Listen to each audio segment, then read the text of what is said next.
Bonjour à toi et bienvenue dans cette deuxième semaine où je parle de mon troisième projet entrepreneurial. Donc j'ai décidé de lancer une agence digitale qui tournera autour du contenu de qualité pour des marques, mais je suis en train de travailler ma proposition de valeur évidemment et ma cible.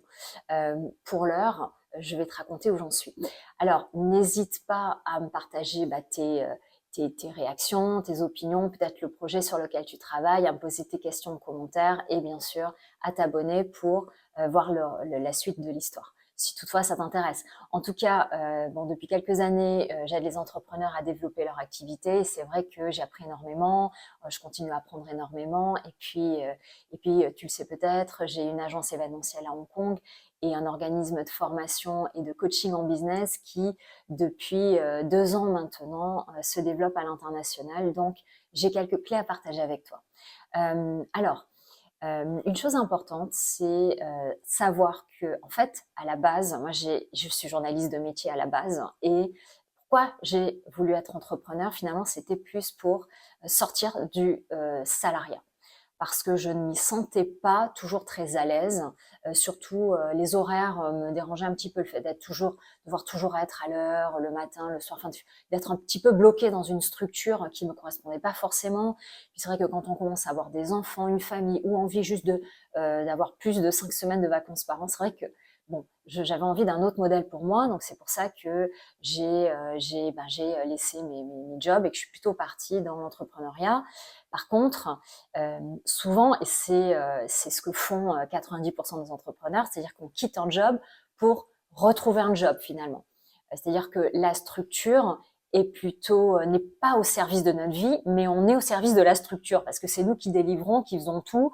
On s'occupe du recrutement, enfin de comment dire de la compta, on s'occupe de chercher des clients, on s'occupe de l'opérationnel, on s'occupe de tout, du branding, etc. Donc à un moment donné, c'est pas possible. Et alors, soit on continue sur ce modèle-là parce que ça nous convient et on peut mettre un peu de stratégie et améliorer les choses quand même, soit on a envie de travailler vraiment, euh, comment dire, sur son business et de façon à ce qu'il soit au service de notre vie.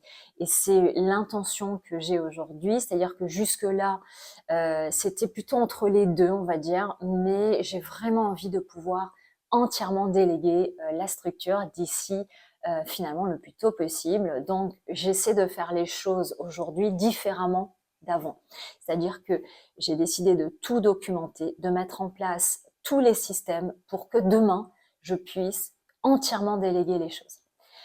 Alors, c'est pas si simple, hein, c'est-à-dire qu'il faut bien s'organiser dès le départ. C'est-à-dire que on va pas rapiécer si on a démarré il y a quelque temps et on va essayer de recoller les morceaux. En général, il vaut mieux repartir à zéro. Pourquoi? Parce qu'en fait, c'est les fondations qui sont le socle de ton succès. Donc les fondations, qu'est-ce que c'est? C'est 4 éléments importants. C'est le rêve que tu donnes à cette société et que tu vas apporter à tes clients. Donc tu dois être rêveur, mais tu dois être aussi un penseur parce que tu as une vision à apporter. Donc deuxième fondation, deuxième élément des fondations, la vision. Troisième élément des fondations, l'objectif. Tu es un storyteller, hein, tu es un conteur d'histoire aussi. Donc tu vas devoir vraiment parler de tes objectifs et de cette transformation que tu vas apporter à tes clients. Et finalement, tu es un leader puisque tu as une mission en toi. Tu as une mission chevillée au corps et tu vas du coup devoir manager tout ça. Alors, moi, c'est pas moi qui ai inventé ces 4 éléments, c'est tiré euh, d'un des livres que j'ai lu et qui m'ont énormément aidé. Donc, une de mes grands inspirateurs, c'est Michael E. Gerber, donc un Américain californien dont je parle souvent, mais il est vrai qu'il est assez incroyable et je trouve que la façon dont il parle des fondations marketing est souvent beaucoup plus intelligible que certains cours de marketing stratégique. Donc, je te recommande de lire The E-Myth Revisited, donc le mythe de l'entrepreneur revisité, un livre vraiment intéressant dont je parlerai, je pense que je ferai une vidéo dessus. Et comment du coup ne pas travailler dans son business, mais plutôt sur son business pour vraiment le faire décoller en mode autonome. Voilà, donc j'ai travaillé cette semaine sur ces 4 éléments.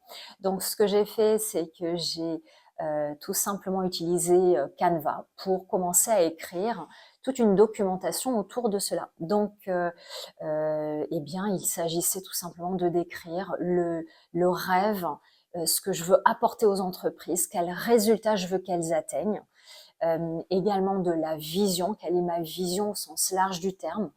Par exemple, je sais que pour Michael Egerber, qui est un coach business pour les petites entreprises, sa vision, c'était de devenir le McDonald's des petites entreprises dans le monde entier. Donc voilà, c'était une vision un peu à grande échelle. L'objectif, c'est vraiment comment je vois l'objectif final, c'est-à-dire la transformation finale. Et puis la mission, c'est finalement qu'est-ce qui est important pour moi, pourquoi je fais tout ça, et finalement quel sens j'ai à faire tout ça.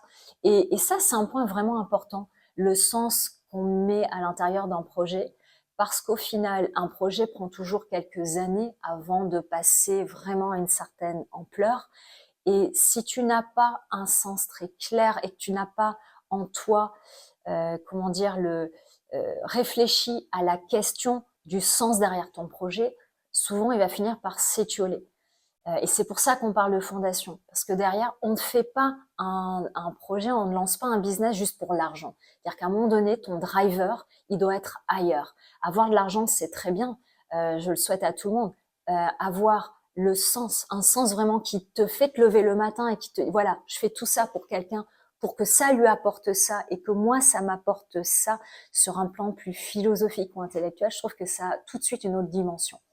Et donc, pour moi, c'est vrai que le sens que je mets à ce projet-là, ça va être d'apporter un supplément d'humanité, d'apporter un supplément de valeur et de principes qui tourneront autour des émotions, de l'histoire, de la personne, des récits d'entreprise qui feront qu'elles seront tout de suite beaucoup plus magnifiées.